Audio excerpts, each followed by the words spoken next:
Ang pagpananom og lubi usa sa mga tradisyonal nga panginabuhian sa mga mag-uuma sa Moncayo.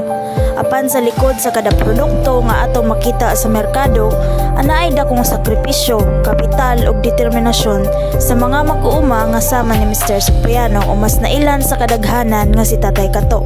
Karon atong tan-awon ang proseso sa iyang pagpanguma sa lubi gikan sa pagpangandam hantod sa pag-harvest niini.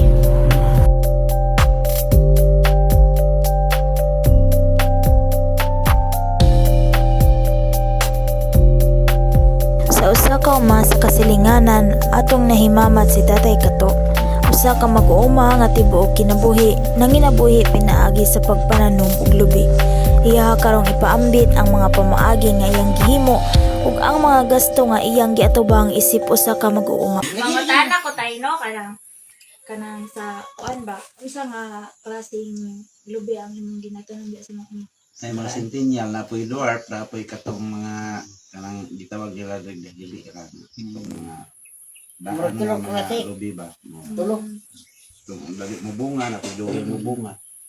Tapos sa pagdesisyon nimo tayo nga kanang mag-uma ka mga pila pud ka sa pila ka libo or sa ba kantidad nga imong gi kuan na kapital ano yung pag-uma. Aw gawas ana, ako ang kantidad ana. Ako ra gyud ako. Kanang similya ug ato nang paliton karong panahon na mahal man. Pero ako tos na iturok silingan ug mahimo kawaton para makatanong pwede ra. Tapos wala kay sa imong pangapital ana kay pero wala kay na kuan na kwarta na o na gasto. Adi may Kita nang kagkuan. di may tabo nga way Wala, gasto. pero na Naadyoy gasto. mga pila Pero mga pila. initiative na lang pero sa kuan maintenance lang dana na sa isa ka hektarya gud ana daan pila masulod ana sa isa ka hektarya 120. 100 120. unya pag maintenance ana pagpadako hantod siya nga mamunga pila ka tuig kung kana karon mga dwarf pinakaubos ana upat ka tuig usa siya mabunga pero di pa na mobalos Ipa. no di pa na siya mobalos di pa na siya ma-income pero centennial 10 years Oh, 10 years yun. mga lubi nga karaan ang ulaton nimo 10 years usa ka maka-income gamay kaayo niya permiro na mong income ana uli ra similya permiro No. so karon lamang lang ta kay mahal-mahal ang lubi karon. Tapos kuan ba tayo sa pud nga mga abono imo ang ginapalit ano asa pud ka nagapalitan. Aw sa mong kayo gid mi sa mga ribid na dito gid mi ana malit dito na ang mga kuana mga fertilizer supply dito may magkuana pero ang abono ana ang pinakabarato ana nga abono kung gigamit katong tag 150 atong pagkurat lang para sa nang ammonium 21 2000 dayon urea padako niya naman potas dayon pampabunga niya pampabugat sa bunga niya sa pagkakaroon nga ng produkto namin na nanay lubi nanay kupras Asin. iodized na lang nga mong ginagamit karon So ang iodize pampabugat na lang siya sa kuan. pampabutog sa bunga pampalig-on po sa nga di siya Oh, di siya mga taga.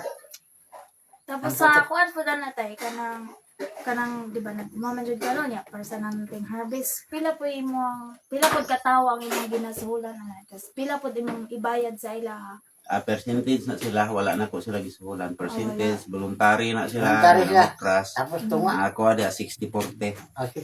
Kibali tunga mo. adi kun matawag og tunga kay 60-40 kuan magfinancing kuan sa financing Pero kung atong na siya, tunga sa siya po. abono. Ilahan na tanan ni Oh, nagdikan Oh, pag ilahan, Ilahan. ilahan na tanan sila na magdawat na lang kog limpyo. Hindi na lang. Tapos asa po na nila ginakuan tay kisa Dila- buyer deliver. Oh, nami buyer Ay, dire, buyer mo. mga dinhira kuhaon lang diha ipagawas lang namo sa kalsada. Kalsada ra namo ibutang kuhaon ra nagbayad. siya na jud permiga kuan na. Oh, mo na gina sa Diba, permit. Sige, sige, sige. Oh, suki og sa Muslim pa suki na. Tapos Hindi sila mo ko lagi, ikaw ni hindi mo mga lagi, tay ah. kana percentage ang inyong kuan inyong sabot. Mo pila pilimpyo ni mo ana. Kung panalit mahalin siya og mga 20, Oh. mas dako sila og mabahin kontra Yes, sa niya. kuha. Kay ang ilahana na sa mga 14, ang ako mga 10 lang kay napa man sila bagol. Oh, so dako ang ilaha lamang ang mga prasay. Lamang ang mga present. Sa mo ang nag-percentage kay ang bagol gi-privilege man mo na sa ila. Sa ilahana. Oh, ilaha na sa mga prasay. Kada lang siguro tayo na. Dagan kayo salamat Oh, sa tay. Nara. Sa tanan.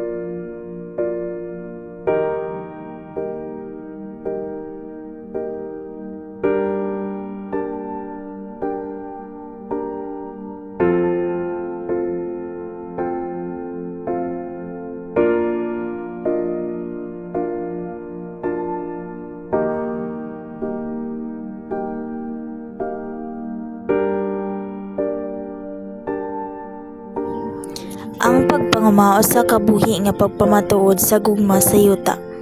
Si tatay katuo sa lamang sa daghang mga mag-uma nga nagpadayon sa tradisyon sa pagpanguma sa lubi bisan sa kalisod ug kaluya sa presyo. Apan sa iyang mga kamot, mitubo ang paglaom kaysa matag tanom ana ang paglaom sa umaabot nga ani.